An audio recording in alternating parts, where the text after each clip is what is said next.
Sudarlun, kecelakaan maut terjadi di lintas Jalan Nasional Tapatuan Subul Salam, tepatnya di Desa Pasi Lembang, Kecamatan Klut Selatan, Kabupaten Aceh Selatan, Senin 11 April 2022. Tabrakan yang melibatkan mobil dump truck dengan coal diesel ini dilaporkan merenggut nyawa seorang penumpang bernama Samsul Bahri, 47 tahun, asal Desa Sidorejo, Kecamatan Medan Tembung, Kota Medan. Saat dikonfirmasi Serambion TV, Kasat Lantas Ibtu Alfi Syahrin membenarkan adanya peristiwa itu.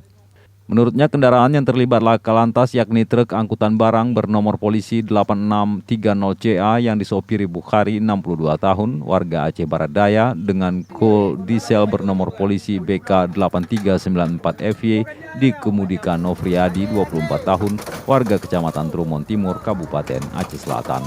Penumpang coal diesel Samsul Bahri meninggal di tempat setelah mobil yang ditumpanginya menabrak bagian belakang dump truck. Kasat Lantas mengatakan saat kejadian truk melaju dari Tapatuan ke Subul Salam dengan kecepatan sedang. Sampai di lokasi kejadian dari arah bersamaan melaju satu unit mobil barang coal diesel. Coal diesel yang dikemudikan Nofriadi hilang kendali ketika hendak mendahului truk di depannya, sehingga menabrak bagian belakang sebelah kanan truk tersebut. Camat Klut Selatan Muryadi S yang dikonfirmasi secara terpisah mengaku dirinya bersama Muspika turun langsung ke lokasi kejadian untuk membantu evakuasi korban yang terjepit di dalam mobil. Setelah dilakukan proses fardu kifayah, jenazah korban dibawa pulang ke Kota Medan. Dari Tapatuan, Taufik Zaz, Serambion TV.